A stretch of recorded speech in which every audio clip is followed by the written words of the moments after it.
We at the Bookstore are delighted to have Maren Anderson here today to share with you about her most recently published work, Fuzzy Logic. Maren came to Western in 2002 as an instructor, and since 2009 has published 4 works. Somehow, between shoveling alpaca poo, raising her kids, and teaching, Maren still finds time to develop her imaginative ideas into brilliant stories for us to read. So please join me in welcoming the creative, the delightful Maren Anderson. Hi, everyone. Thanks for coming. Welcome to my reading. This is my book. This is Fuzzy Logic. It's the fourth book that I've published with a little bit of air quotes because there's traditional publishing and there's non-traditional publishing, and I've done both. So this came out in December, and what I thought I'd do today is I would like to read 3 parts of it for you, but intersperse them with other talking. So I'm going to start out with a little bit of an origin backstory here for you. And the setup for this is that my main character is named Meg, and she's gone through a really nasty divorce. And the only place that she feels comfortable anymore, she lives in the city, only place she feels comfortable anymore is in the country on her grandma's farm. So, I realized last summer that I felt happiest at Nana's farm. I visited Nana frequently during my divorce, moping around the farm, petting the ponies I used to ride as a kid. And then one day, Nana led me by the elbow to her dilapidated pickup truck, the one that Poppy had kept running with baling wire and spit. We're taking a drive. No one argues with Nana when she uses declarative sentences. We drove through miles and miles of flat Central Valley cropland, just greening up for the spring. It reminded me when we were kids, all the cousins would pile on top of each other to go to a church picnic or a county fair, and we'd play crop identification with Nana. She knew what each farmer was growing just by a few leaves poking through the soil. Corn, soybeans, beets, garlic, wheat. Nana would smile at the right answers and outright laugh at the wrong ones. The game got easier as the summer progressed, but I still found it devilishly difficult to tell a garlic plantation from one growing sunflowers, at least for the first few weeks of summer. That day, I wasn't even able to guess what the little leaves might turn into. Eventually, Nana slowed her little pickup truck and pulled into the driveway marked by a sign that read, Ambrose, Alpacas. We're going to have lunch with Minnie Ambrose, Nana said. She doesn't have a 30-something son living with her, does she? I asked. She laughed. No, not at all. I think you need an alpaca adventure. A what? An alpaca, she said, parking her pickup. You know, a little llama. I squinted out the windshield at what appeared to be a fuzzy white deer grazing in front of us. It looked like the love child of a Tribble from Star Trek and a giraffe. I followed Nana out of the car, confused. I've never seen one of these, I said. I know, said Nana. My old friend Minnie, she sold her dairy a couple years back and bought a passel of these things. She loves them to death, and she thinks she's won the lottery because she doesn't have to milk anything twice a day. And they make the most adorable sounds. I spun around to see a tall, thin woman I recognized from the summer church picnics. She smiled. Patty, Meg, if you'd have called, I would have brought the little ones closer so we wouldn't have to walk. Nana laughed. I could use a hike. Let's go. As we made our way through the paddocks, the alpacas followed us. We sniffed the air. They sniffed the air. Apologize. As we passed and stepped behind us as we walked through the pasture. When we stepped through the gate, they clustered at the fence and watched us. They're curious about new people, Minnie said, although, to be honest, they follow me around, too. Finally, we arrived at a field with about 10 adult alpacas and several tiny versions bouncing around in the grass. This is the maternity pasture, she said. Most of these crias are under 2 months old. Crias? That's what we call a baby alpaca. It just means baby animal in Spanish. It looked like nirvana. The grass was green. The trees were leafy, and cool shade puddled under the branches. The alpaca moms grazed or dozed while the babies darted around their dams like an obstacle course. If their moms looked like fuzzy giraffes, the babies looked like they're made out of pipe cleaners. When we stepped in, 1 or 2 of the dams raised their eyes to us, confirmed our benign nature, and then returned to grazing, and the babies bounced around as if we weren't there. I felt the knot in my chest relax a little for the first time in weeks. I took a deep breath. It felt like I had never had air in my lungs before. Sit down, Minnie said. Enjoy. I sat and instantly realized I had sat in something other than grass. Oh, sorry about that, Minnie said. As concerned as she was amused, you found one of their poop piles. I was too embarrassed to speak, so I just moved to a cleaner spot. Nana and Minnie talked about someone I didn't know. So I watched the shenanigans of the babies and smiled. Even though my ass was wet and brown and smelly, I didn't care. There was so much evident joy in the field, and I let it just wash over me. Then a brown baby noticed me. He strode over and stuck his little nose in my face. He blew warm, moist breath on my nose and gave my chin a whiskery nibble. I blew back as I would have a horse, and he bounded away like an antelope fawn. Can I just fold him up and take him back with me to Berkeley? I asked. No, but you can buy him and board him here until you get your own land, said Minnie. Or you could keep him at my place, Nana offered. Why don't you think about it while your Nana and I go get us some lemonade? Minnie and Nana walked, laughing, back to her house, leaving me cross-legged in the grass.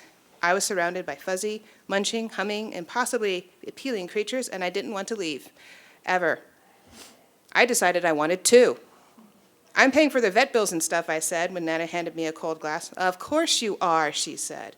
But I'm taking the fiber to blend with my bunny's fleece until you get your own farm. Deal, I said, smiling up at her. I wasn't looking forward to explaining this unexpected livestock purchase to my mother or my city friends, but Nana. Nana was one person who understood completely.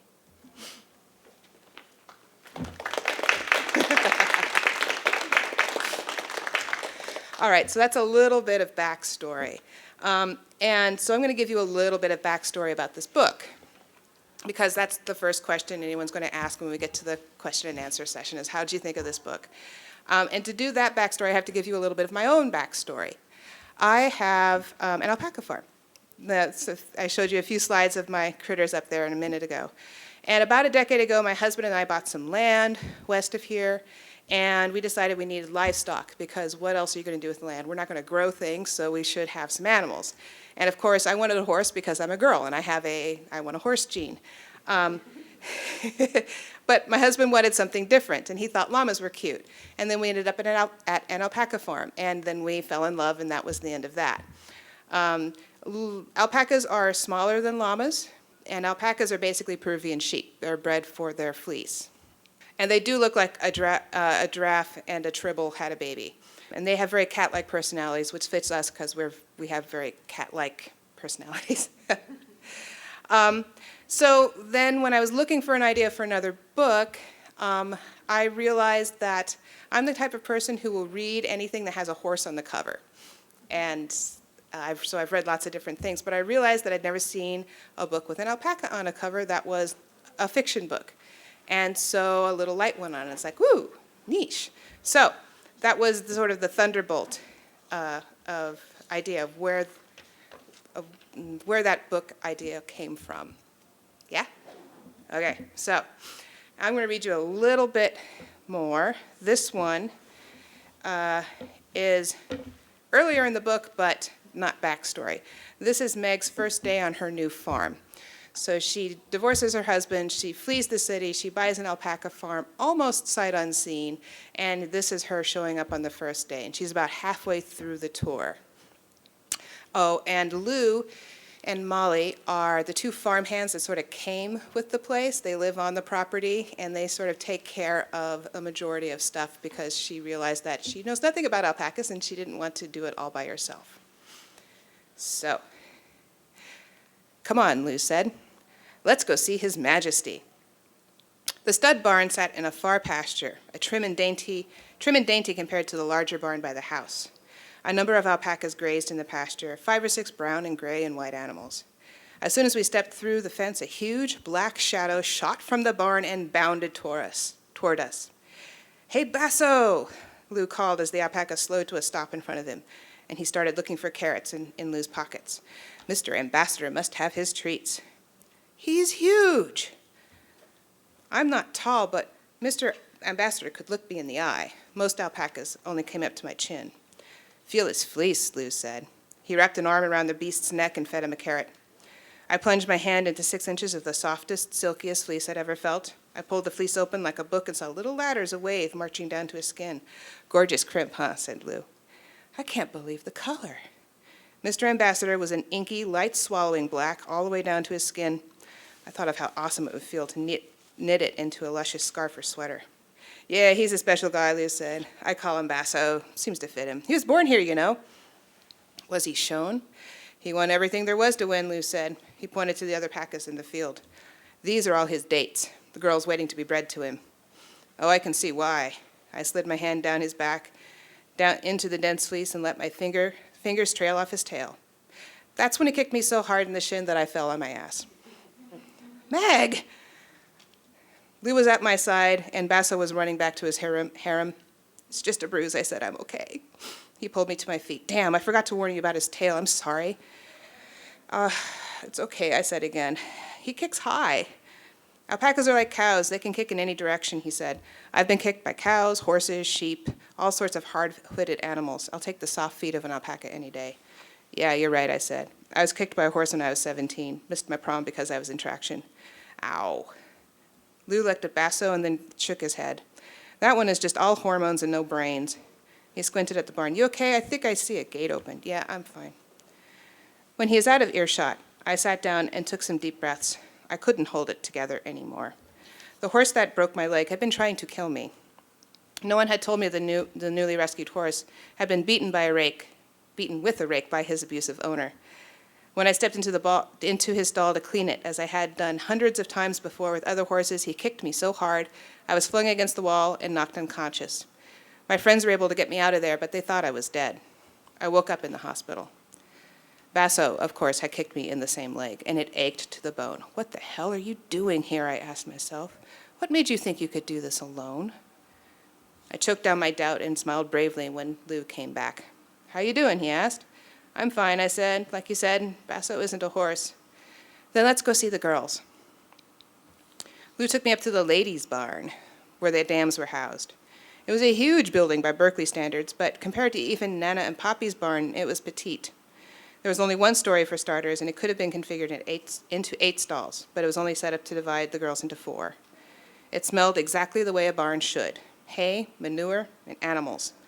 The scents triggered memories, the way that smells do, of sitting in Nana and Poppy's barn, enjoying the cool shade and watching Poppy fiddle with some piece of antiquated equipment.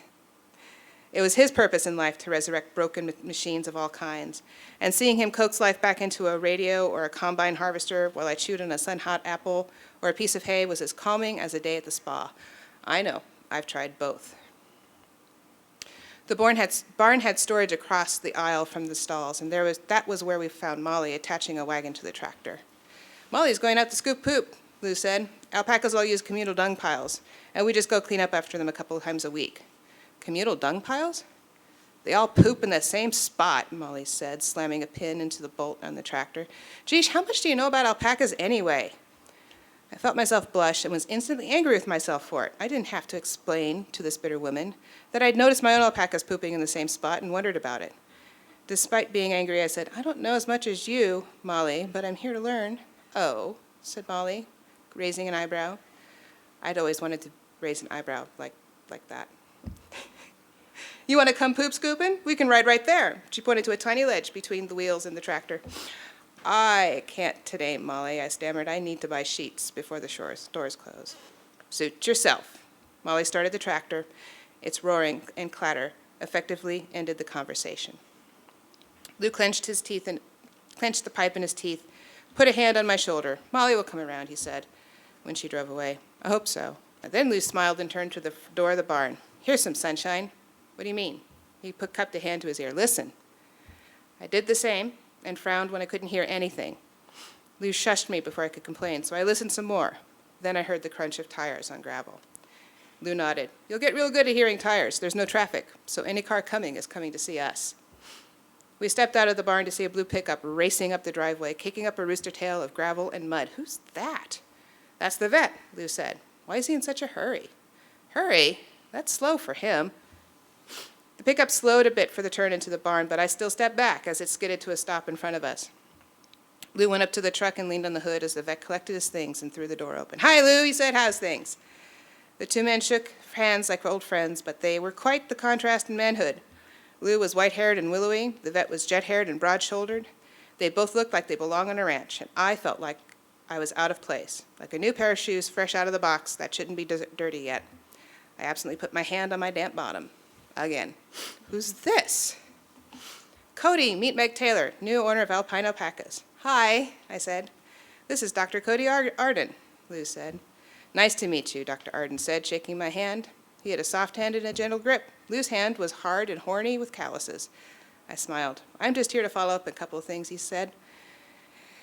And his brown eyes crinkled, nothing to worry about. Didn't realize I was holding the vet's hand and grinning stupidly until Lou cleared his throat and said, Meg here was saying she needed to go buy some sheets. I snatched my hand away. Oh yeah, to sleep in. And I blushed like a 12-year-old.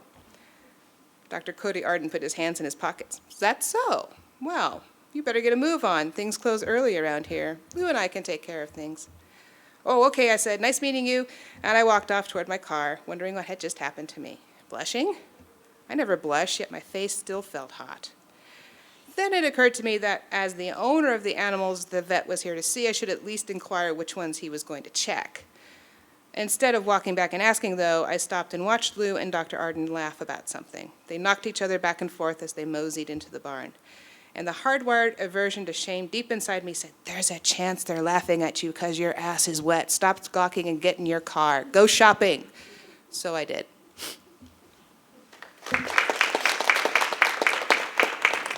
It sounds cool, but the first draft of this book took me 30 days to write because I do the NaNoWriMo, which is National Novel Writing Month, where literally hundreds of thousands of crazy people get together in November and pledge to write 50,000 words in 30 days, which is 1,667 words a day if you're doing it evenly.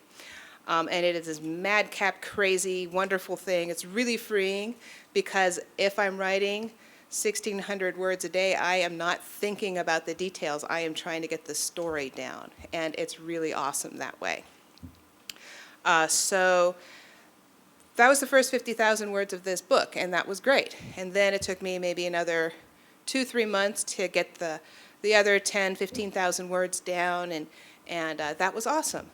And then it took me maybe another 8 or 10 months to edit it into something that I thought was great. And then I handed it to a bunch of my first readers who were like, eh. I'm like, what do you mean, eh? I worked really hard on this. They're like, we don't like the main character. And I didn't know what to do. How do you, if your book's main character is broken, your book is broken. So as an experiment, I rewrote the first 650 words because originally the book was written in third person. That is, she was happy.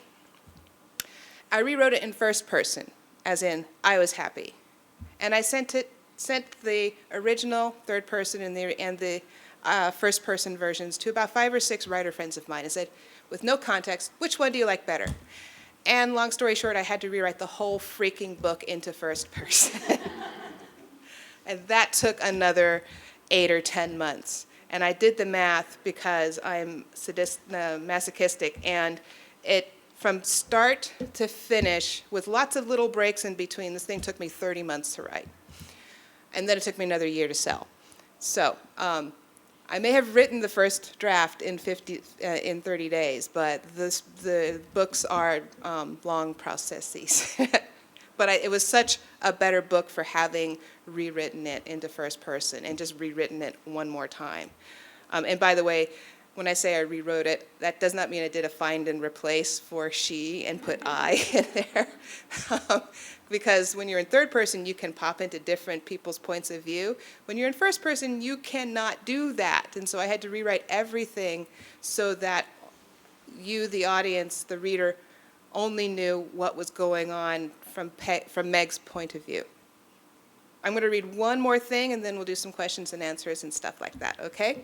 So this has very little setup. Meg has bought her sheets, but she had to go to Walmart for her sheets, and she decided that was not going to be a long-term solution. I decided retail therapy would also help my homesickness some. I retraced my steps to Salem, the state capital, 20 minutes from the Pie House, and it was funny how my GPS only began working once I was in a town that had more than one Starbucks. It directed me along the highway over a river, and upon cresting the bridge, hallelujah, a Nordstrom sign greeted me.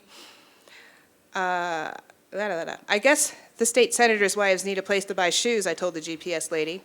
She silently chided me for such a sexist remark, but before I could actually start arguing with the GPS that some senators might have male wives, she informed me that I had arrived at my destination. Ah, Nordstrom. It wasn't Saks Fifth Avenue, but I still emerged with bags stuffed with towels, excellent sheets, some cookware, an electric kettle. Then I headed to the work shoe shop. Of course I bought shoes at Nordstrom's, but Lou said I needed something called a muck boot. The sales lady actually sniffed when I suggested the 2-inch heels, and the boots she showed me were impractical. The salesman pointed me to another store down the street that would have what I needed. I should have put my shopping bags in the back of my car before entering the other shop. Not only was I the only woman present, but I was certainly the only one with 100% Egyptian cotton towels bulging from my bags. A man in jeans and a hat ambled over to me, gave me an up and down glance, and smiled as if I was going to be a treat. "Can I help you?" he drawled. I sighed, instantly identifying him as a jerk. "I just need some muck boots," I said. "Oh, what for?" He didn't actually say "little lady," but I heard it. "My old ones are worn out and I have to scoop poop tonight," I half lied. "Oh, well," he said, "right this way." He led me to a wall, a literal wall of boots. "What kind would you like?" he asked helpfully, calling my bluff. Actually, I hated my old boots. "Find me something in an 8 that won't hurt my feet or leak," I said.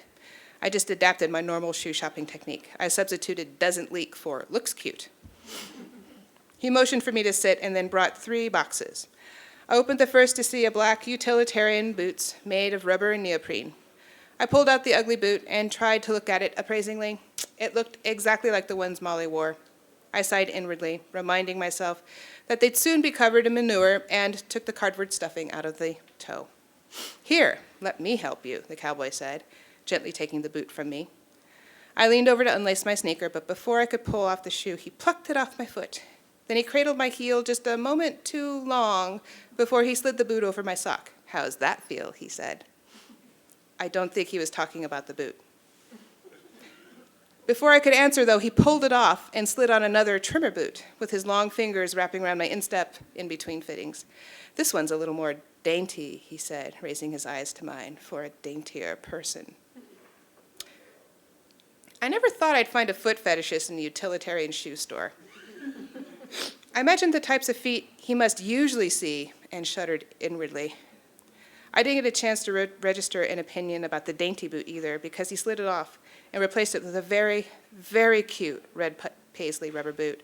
And I said, "Oh," before I could stop myself.